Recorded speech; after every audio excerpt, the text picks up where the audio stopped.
All right, welcome to another movie review stream. My name is Mark McPherson, movie critic for movieswithmark.com, twincitiesgeek.com, and filminquiry.com.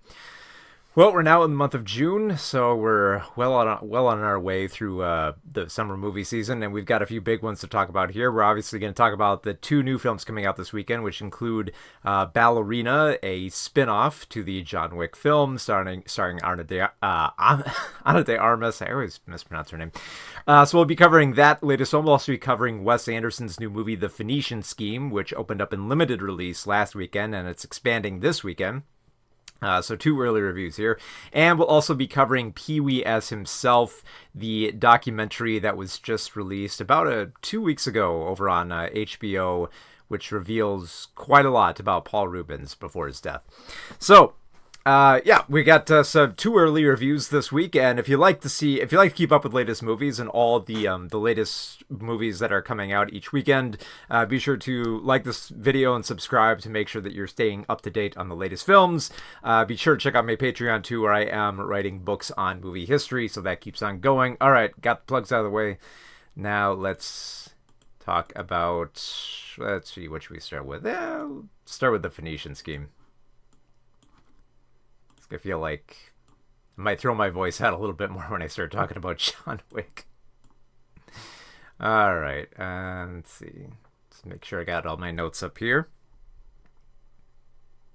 And, let's make sure I got that all set up. Okay. All right. Let's see, I got the notes here. I'm going to maneuver this window over there. All right. All right, just about ready to review Wes Anderson's latest film. Additionally, I was going to review, there's a new Predator animated film coming out on Hulu tomorrow, but unfortunately the review embargo doesn't actually drop until early tomorrow, so I wish it were dropped earlier, because I'd love to tell you all about this film. Very excited about it, but we'll settle for these. All right. So here we go with The Phoenician Scheme in 3, 2, 1. So The Phoenician Scheme is the latest film from Wes Anderson.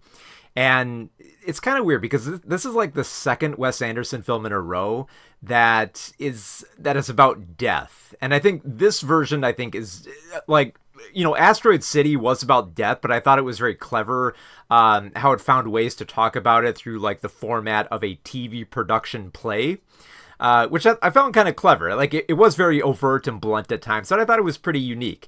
The Phoenician Scheme is like much more overt when talking about death, to the point that it's just addressing the afterlife, and there are several scenes where Benicio del Toro's character is sitting at a table with a skull on it. Like it's weirdly obsessed with death, even more than Asteroid City. And the thing is, like, I loved like the cleverness and the overt nature of Asteroid City, but with the Phoenician Scheme, I feel like it's not as like clever, the way that it talks about mortality and existentialism here, the way it kind of like reduces it to a little bit too much of a simplicity.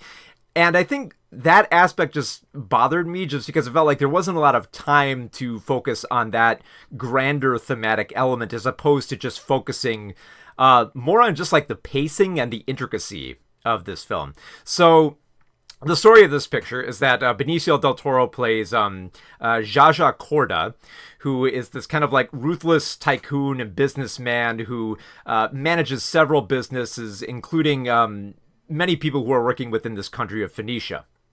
So he devises this way to kind of, basically tries to more or less kind of like buy himself time. He's left everything in his estate to his daughter, played by Mia Threapton. Probably mispronouncing her name there. But she wants to be a nun, but then she finds herself conflicted when her father talks about how, he has information on her murdered mother. So there's a lot going on right there, not to mention everything going on with Zsa Zsa's many children and his ability to escape death at every point, but also be in contact with the afterlife. So there's plenty going on there, but the whole film is mostly just about him traveling to each part of the country and trying to talk to all of his different contacts about covering like financial gaps and trying to convince them to basically just, chip in a little bit more and just, buy him some more time for both his ambitions and his projects and ultimately his life, which he fears like it might be coming to an end, even though he's escaped death several times, including multiple plane crashes, which kind of becomes a running joke of the film. And I will say this, I love the pacing of this film. This is definitely like Wes Anderson's like quickest film in terms of its pacing. Like it darts really quickly. I would also say that it's kind of like his more emotional film. Like there are many more characters in this film who just explode with anger rather than just kind of express it with the usual kind of like dry rage that Anderson usually bestows on his characters.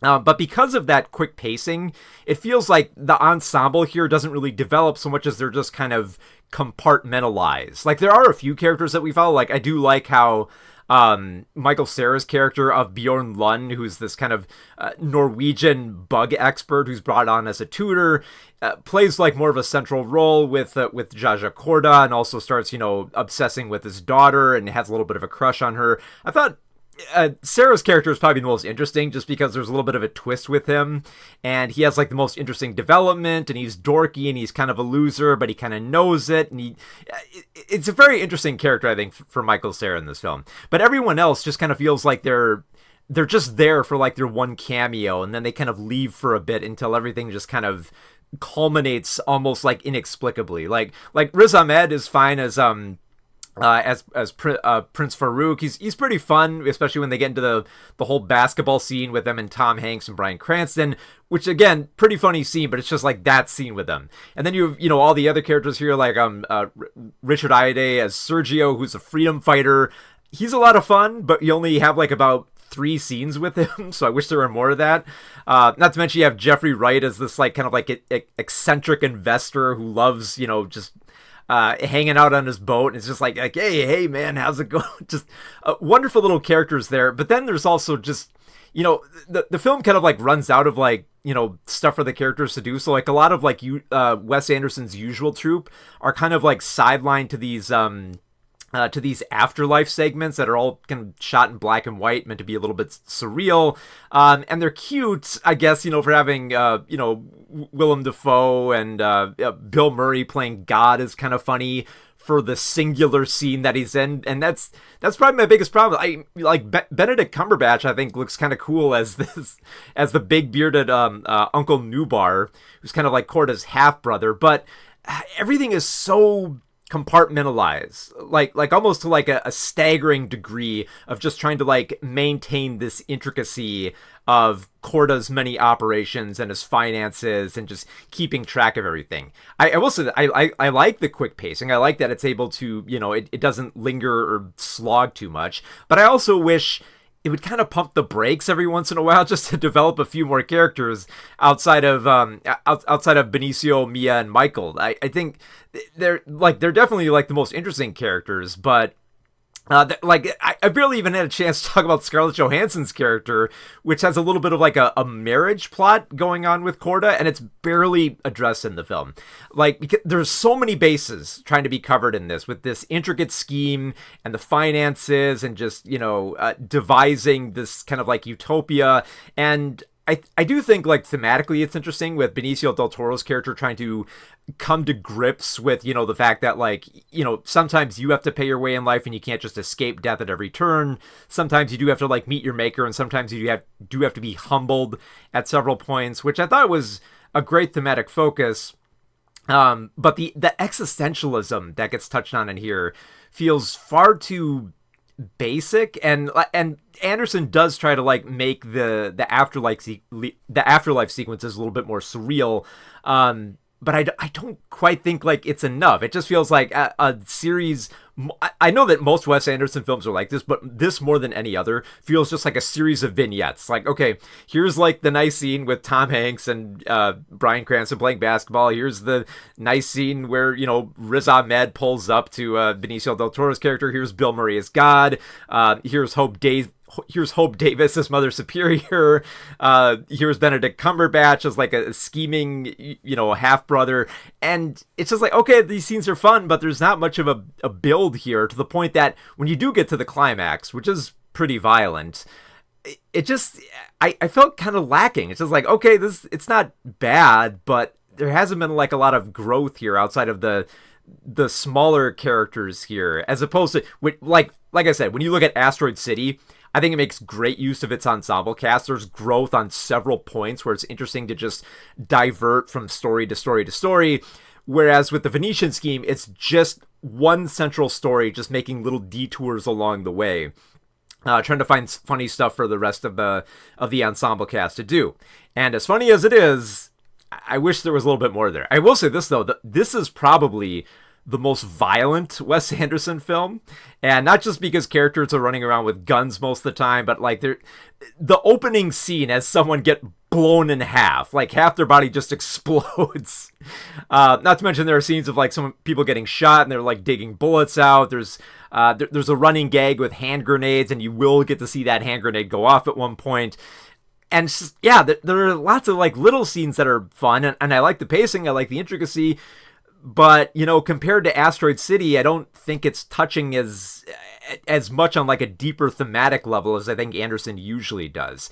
So I think this is kind of one of those cases where the use of the cast and the more emotion that Wes Anderson puts into this film, along with the quickness of the pacing, I think that might be enough for people to really like this film.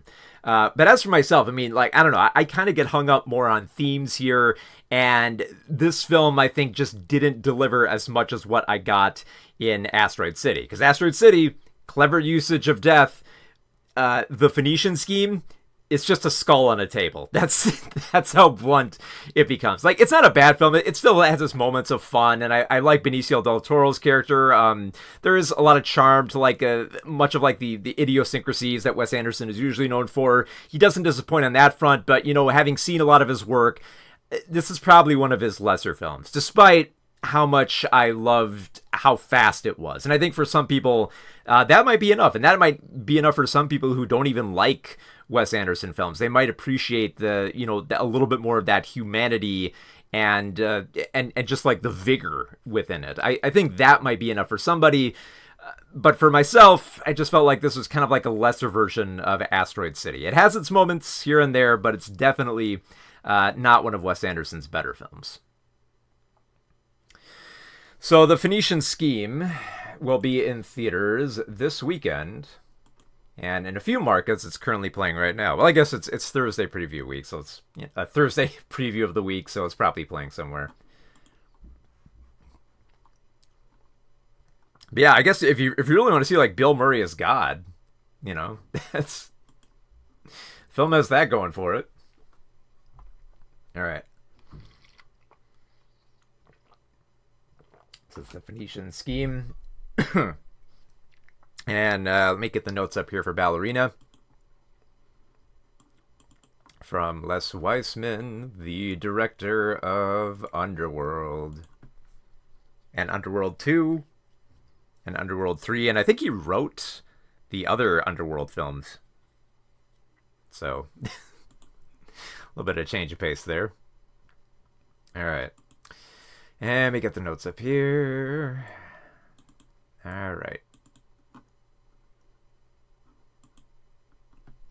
Okay, here we go. And just in case anyone's wondering, if you don't want the film spoiled, don't worry. I won't reveal any big spoilers here outside of the connection to the John Wick films. It's just been already established, so no worries about spoilers on this front.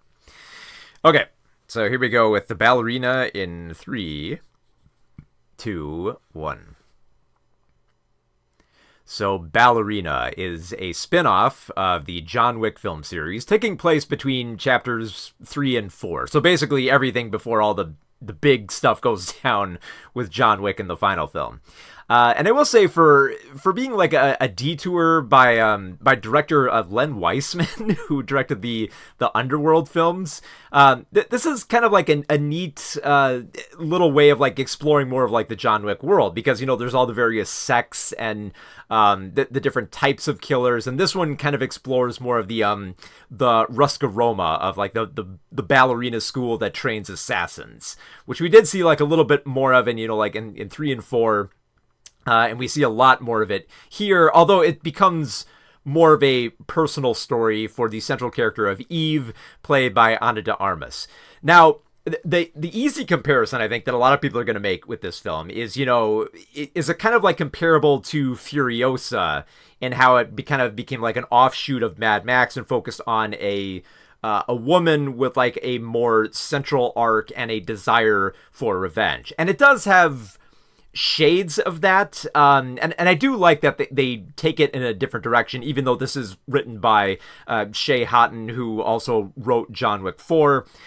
I think it's interesting to see how to take this in like a different direction within the John Wick universe, with a more grounded story in terms like of the ambition and the thematic elements as well. Like this is very clearly a film about the loss of innocence and trying to reattain it in a world where everyone just, any killer can get what they want here. So I think that makes like Eve's story a little bit more interesting here, especially with, Ana de Armas proving just how capable she is in action scenes. So you get a lot of cool action, but then you also get a little bit more of an arc and an emotional drive, as opposed to like John Wick, who is just kind of on this, just ultimately like this quest for like satisfaction and revenge that I think is a little bit more broad. Like if you had like a little bit of a problem with that, which it wasn't for me, Ballerina does have a much more simpler story to understand in terms of goals.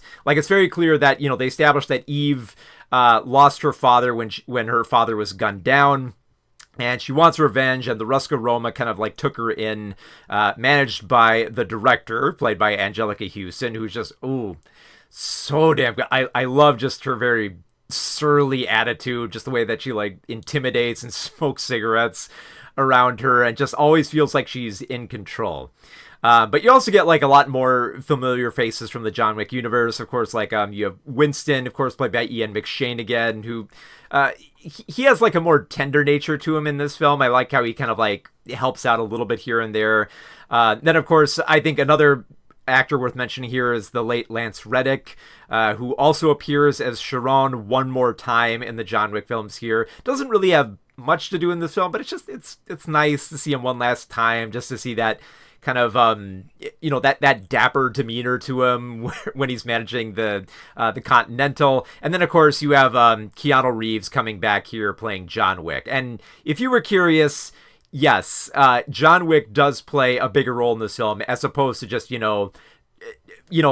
entering the narrative here and there. He actually does play a little bit more of a central role here, which I thought was kind of interesting, because then you're kind of presenting this larger-than-life figure right next to, like, Eve, who's taking part in this narrative. So there's an amazing, without giving too much away here, there's an amazing moment where Eve confronts John Wick, and it feels like, standing up to, like, this unbeatable force, and there's such a great satisfaction to it.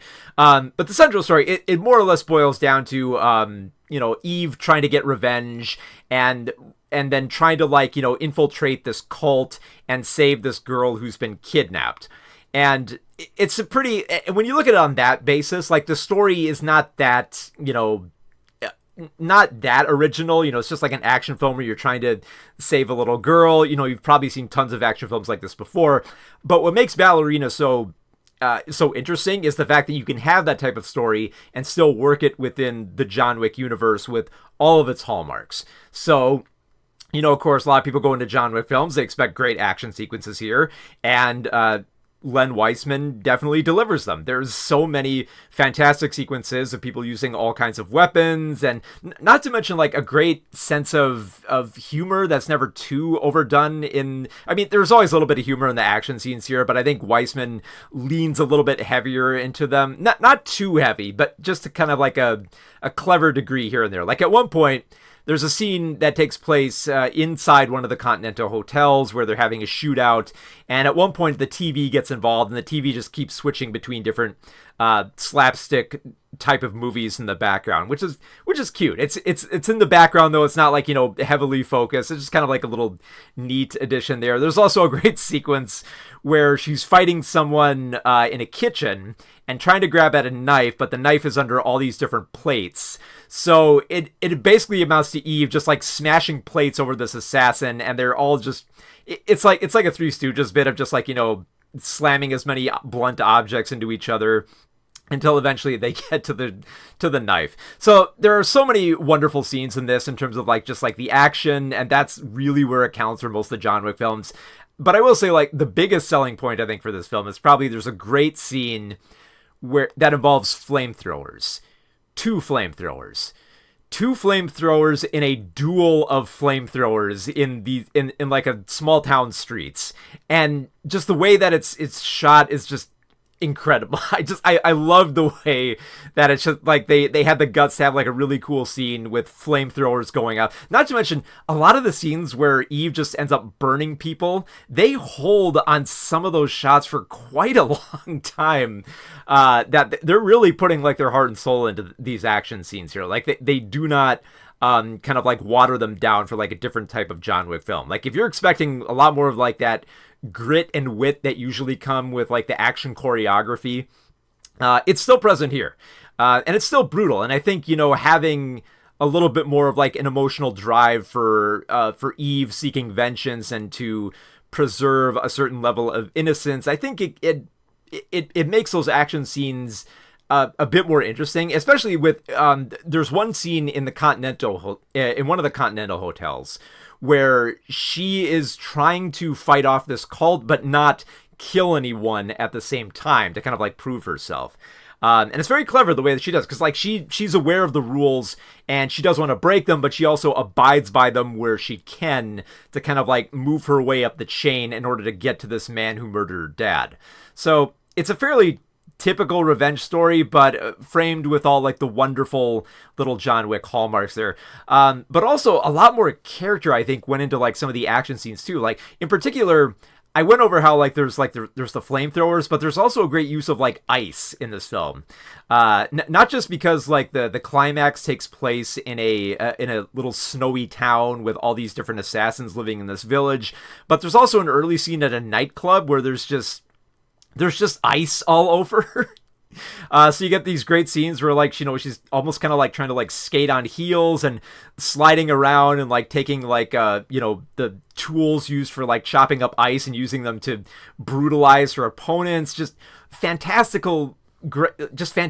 great usage of elements there with like just, it's fire and ice basically, and the film used it brilliantly, and I love how like they rope it into the John Wick universe. It never feels like it's trying to make events line up perfectly. It does very much, much like Furiosa, it does feel like you're getting Eve's story and not just having like Eve as kind of like a background character within John Wick's world. Because if you watch Chapter 4, you know what happens to John Wick, but with Eve, it kind of feels like this is almost kind of like a start to her own series of films, which I would honestly love to see. I would love to see just the John Wick universe kind of like continue with Eve, just because I think like she's such an interesting character for her own motivations and drive that are set up in this film, which could, in the same way with John Wick, carry into other films about trying to preserve that innocence in this kind of like never-ending fight in a world that just values assassins and murderers more than anything else. So yeah, it definitely does disappoint. If you're a John Wick fan and you're just going for action, you'll get all that. You'll get all the great humor that comes with it, all the brilliant brutality that comes with it. And Ana de Armas is actually pretty damn good for showing a little bit more. I mean, Keanu Reeves' character of John Wick usually doesn't show the most emotion. It feels like he's just kind of like playing up his lines a lot more, especially within Ballerina. He's definitely playing up like the blunt and simplistic nature of the lines he's been given here. But the character of Eve, I think, is given a little bit more emotional depth where she's fascinating to watch follow as she kind of like tries to find something better in this world while still defending herself from all these different killers. So it's a lot of fun. You know, if you love the other John Wick films, Ballerina still holds up as a great little spin-off, and it doesn't feel like too much of a heavy detour with how interestingly it ties into the rest of the John Wick films. So yeah, Ballerina is brutal and fun, as the John Wick films should be. So Ballerina will be in theaters this Friday. All right. We got one more film to talk about here. I threw my voice out a little bit there because I knew I would. I knew I'd get excited talking about the flamethrowers in this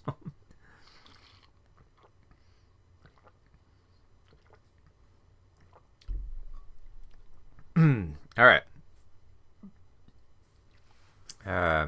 This one shouldn't be as tough. Actually, while I'm thinking about it here, before I start talking about the Pee-wee film, I wanted to bring this up too, because one of the little bit, I don't know if it's a spoiler this for anyone, but in the Pee-wee documentary, Paul Reubens reveals that he was secretly gay, and I think if you're familiar with like Pee-wee's Playhouse and the character that Pee-wee developed, it's not that much of a stretch to believe that he was gay, because he was kind of like courting the queer community. And I found it fascinating because I was actually reading about it in this book called Media Virus, which I believe was written in the 90s. And even in this book, it addresses Pee-wee's Playhouse and talks about how it kind of like courted like the queer community. So it was always kind of there. It wasn't like, you know, this post-textual analysis of like Pee-wee. It was always there. So also, if you haven't read this book, a great little book that gives you an insight into like the 80s and 90s politics and media interconnection there, especially addressing presidential campaigns and Willie Horton ads and the internet. It's a fascinating book. So there's your book recommendation for the stream. Okay. So let's talk about Pee-wee as himself. In 3, 2, 1. So Pee-wee as Himself is a documentary about the history of Paul Reubens, who everybody knows as the character of Pee-wee Herman. And this is, you know, this is a bit of a bittersweet documentary to get through because, you know, obviously this was filmed, you know, before Paul Reubens died in 2023, and it's kind of like, it's pretty much like the last bit of like footage you're going to see of Paul Reubens. Now, what I found so interesting about, you know, having seen this film is like, I thought back to one of like the few roles I remember seeing Paul Reubens after his death. And I remember one of the first films I saw was he has a cameo in this comedy called Quiz Lady. And at the end of this film, they reveal him as this kind of like, you know, as like a guest star who comes on, but he's meant to come on as like there's this elderly woman who misinterprets him for Alan Cumming, and she's always wanted to meet Alan Cumming, so Paul Reubens basically just kind of like plays along and puts on a Scottish accent, and it's cute. But after you watch like this documentary and you get to know a bit more about Paul Reubens, that seems entirely on brand for him, because throughout this documentary, like, of course, like, you know, let's not bury the lead here, the juicy reveal within this film is that Paul Reubens was secretly gay, and he had to hide it for the longest time just so that he could maintain a career, and wanted to kind of, you know, keep performing and just, you know, keep performing like his comedy acts and gaining a crowd. And when he finally had that with the Pee-wee Herman character, he basically shut down that part of his life. Like, he did have a relationship with another man, and that just kind of, you know, it drifted off. Like, you know, he cut it off because he realized that, you know, if I want this career in entertainment, I unfortunately can't be open about, you know, being gay. And this is like a problem that you see happen a lot within Paul Reubens' life, is that, you know, when business gets involved, a lot of people that he collaborated with just kind of fell by the wayside, and he just kind of like more or less, you know, cut them out of his life. Like, a similar thing happened with Phil Hartman. A lot of people might remember Phil Hartman played Captain Carl on the original Pee-wee's the Pee-wee Playhouse, like little stage production that they had, and he didn't really return for like the Playhouse shtick because Hartman became more successful on Saturday Night Live, and then they just kind of drifted apart, and it's kind of like this sad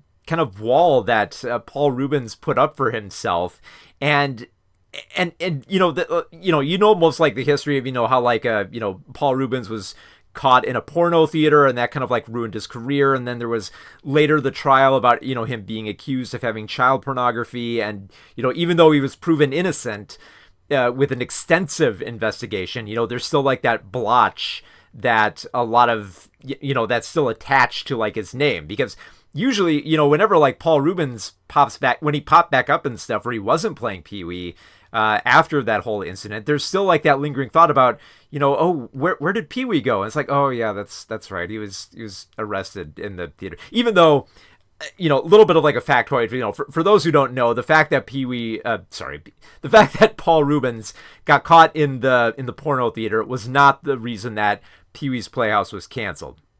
It was the reason it was taken out of syndication, but the Playhouse TV show had already been like filmed, and it had finished production by the time this incident happened. So like it wasn't like it ruined his show. I mean, it was but it did kind of like ruin the character for future developments. Now, of course, we did get Pee-wee back, because people eventually did forgive him, but I don't think Paul Reubens was comfortable enough to be more open about himself, even though if you look at Pee-wee's Playhouse, there's clearly a lot of gay subtext in there. And I love that how in the interviews for this documentary, Paul Reubens is fairly blunt about some of the stuff that he's revealing here. Like when he talks about being gay, he doesn't treat it like like it's some huge reveal. He treats it as like his personal life, saying like yes, this was part of me.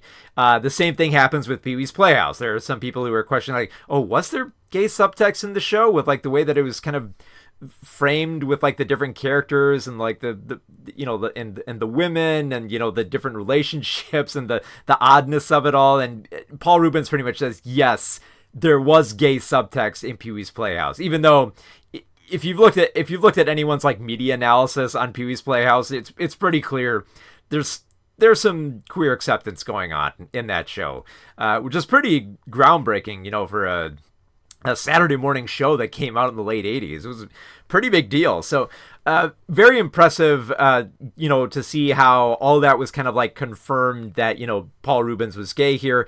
But it's also very, it's frustrating to kind of like see how closed off Paul Reubens was about that. Even in this film, where he is being open about his sexuality, he's still closed off about like a few other aspects of his life. Like when he's reflecting back on certain elements, he's questioning like, how much of his egotism got in the way, or how much of his desire for fame kind of like, tortured him. And he kind of like waffles back and forth saying like, okay, maybe I did have an ego. Maybe this ruined it. Maybe it did. Maybe it didn't. I'm not gonna tell you. Maybe you should figure it out. And you see that happen not just with like the way that Reubens interacts with the camera, but the way that he directly interacts with director Matt Wolf. And it's a hostile relationship in terms of like their how vocal Paul Reubens is about only wanting to reveal certain aspects of his life, and how much of like a wall's been built up that Matt can just, that he keeps trying, like, but he can like barely get through, and it's only like, it only feels like he's kind of like coaxing Reubens to reveal more about himself, and he still has that wall up, saying like, look, I'm gonna reveal more, but I don't know how much more of myself I want to put out there. Because as the film kind of keeps going along, it reveals that Paul Reubens did have a bit more of a private life. Like, when the whole incident in the porno theater went down, he basically locked himself indoors. He didn't want to be seen. And when even when he was successful as Pee-wee, like a lot of his time was spent just hanging out at home and kind of just being very inviting of like the wildlife that came by his place. And when you see him in like his later years, he's also obsessing with that too. Just wants to hang out with animals, and occasionally he does some acting here and there. And it's kind of like an interesting, it's like it's a private life, but also like he tries to like distance his public life and his private life. And I think Pee Wee Herman was like the great vessel to do that. Not to mention there are a lot of like, lest someone think that this whole documentary is just, kind of like the darkness of it all. There are some fun stories that Paul Reubens plays here and there about, working with a comedy troupe. There's also like the great stories. You can make an entire film just on the production of Pee-wee's Big Adventure, with how they got Tim Burton to direct it, how Pee-wee started coming up with ideas, how he rewrote the entire film to just be about getting a bike, how they wrote like the funniest jokes while they were smoking weed. There's so much you could go into with just that.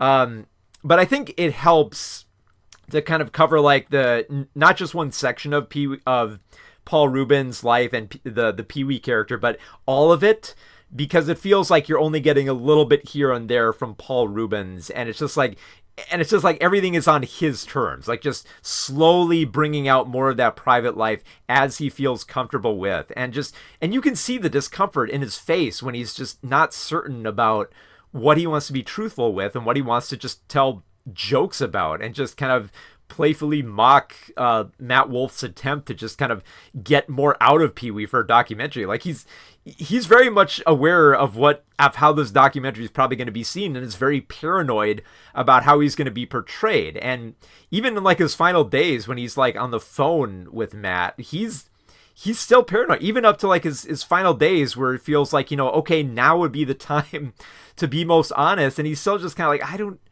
I don't know how much more I can do. I don't know how much more I want to tell. And it just becomes more about his emotional truth than, the more of just like, like the juicy tidbits and details of it all. And there's something very like deeply sad, but like relatable to that as well, where I think it makes Paul Reubens such an interesting actor for wanting to be this eccentric performer, but also just wanting to be a quiet guy who kept to himself and just, obsessed over art and animals. And I think there's something very, fascinating and frustrating about someone like that just makes him all the more human, as opposed to just, like the Pee-wee character that he played as. I will say this though, the Pee-wee Herman character on like Pee-wee's Playhouse, I did like the fact how that character was very expressive. Like, he wasn't just there to be like a jester who laughed all the time. Like, Pee-wee got sad, he got angry, he got mad at like little things. He had a range of emotions, and it felt like he could do that within like the Playhouse setting, which is impressive, considering that it's a wacky playhouse with puppets and eccentric characters like Captain Carl and Cowboy Curtis. And in case you're wondering, yes, Lawrence Fishburne is interviewed for his role of Cowboy Curtis in this film. So yeah, there's a wealth of interesting interviews that reveal a bit more about Paul Reubens, and they feel like they're like obligatory. You feel like you're only going to get so much out of Paul, and that you'd like to hear from more of his friends and family, from those who knew him best, especially for being more of like a post-mortem documentary. So yeah, it's a very bittersweet documentary that reveals a lot about Paul Reubens, but also not quite enough, with like a bit of like a wall built up. But like, and I want to phrase that, because yeah, we do get a little bit more of Paul Reubens, but it doesn't feel like we're getting everything. But that's kind of part of the appeal, is that we're only getting so much as Paul wants to allow. And I think, for like a public figure like that, that's kind of like, that's desirable and that's understandable. And I think that just makes Paul Reubens such an interesting person. So yeah, Pee-wee as himself is just a fascinating documentary on Paul Reubens, and probably a very like thoughtful and earnest portrayal of his life. Mostly from the perspective of what Paul wanted to put out into the world right before he left it. So yeah, it's I love this documentary. So Pee-wee as himself is currently playing on Max. Or actually, did they change it? I think it's HBO Max now, isn't it? It is, yeah. God, they keep changing it back and forth. Okay. So there we go. We got 3 reviews done. All right, let's do a quick recap before I give a little preview and then we take off here. So I reviewed The Phoenician Scheme, the latest film from Wes Anderson. It's very intricate, very speedy, and definitely his most violent and emotional film. And yet, for a film that wants to be more about existentialism, I only feel like it's only about half as clever as something like Asteroid City. Still a fun film in bits and pieces, but it's compartmentalized too much that I think we don't get to spend enough time with the characters and the ensemble cast and build them up. So definitely not Wes Anderson's best. I also reviewed Ballerina, the spin-off to the John Wick saga, with Ana de Armas playing the character of Eve. Integrates beautifully with the John Wick universe. It's not the best story when compared to the other John Wick films, but if you're coming into it for the eccentric and the wild action and the brutality of it all, you will not be disappointed with Ballerina. If you're a John Wick fan, this is very much faithful to the world that they've set up. And finally reviewed Pee-wee as Himself, the documentary on Paul Rubens. Very revealing, not the least of which for the revelation that Paul Rubens was gay, but there's way more to it than that. You get to see a whole different side of Paul Rubens and how he played the Pee-wee Herman character. It's playing in 2 parts on HBO Max as a 3-hour film, so if you're worried about sitting through an entire 3-hour film, relax. It's in like 2 feature-length parts, so you can take your time with it. So that's playing on HBO Max. So if you're staying at home this weekend, I would say Pee-wee as Himself is a great documentary to watch, especially if you have a few hours to kill. But between the 2 films coming out in theaters this weekend with The Phoenician Scheme and Ballerina, the choice is easy for me. It's Ballerina. Ballerina has a lot of the fun action that I've come to expect from the John Wick films, and if that's what you're looking for, you will not be disappointed. But even if you are, if action's not your thing and you just want a Wes Anderson film, the Phoenician Scheme is fine. It's okay. It's got some good performances, especially from Michael Cera and Benicio del Toro. But at least for me, it definitely wasn't his best. I will say this though. If you're going into this Wes Anderson film as opposed to Ballerina because you don't like violence, the Phoenician Scheme gets pretty violent in some points. It's not like as violent as John Wick, but you will see a man get blown in half pretty brutally. So keep that in mind when you're going in. All right. So I will get those reviews posted on my website, movieswithmark.com tomorrow. As well as the video reviews posted here on YouTube.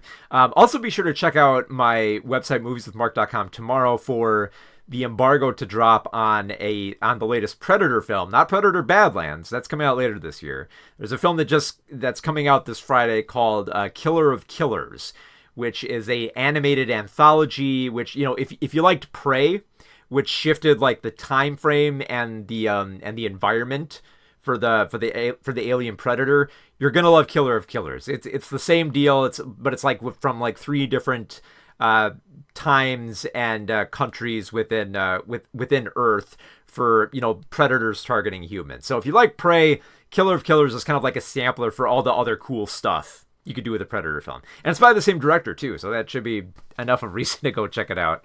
I know it's sounding like I'm reviewing it here. I'm not technically reviewing it because that'll get posted tomorrow. But yeah, it's coming on Hulu tomorrow, so I definitely check that out. So in the coming weeks, we're gonna have plenty more films to review. What have we got coming up? We've got I'm gonna be reviewing the live action How to Train Your Dragon film.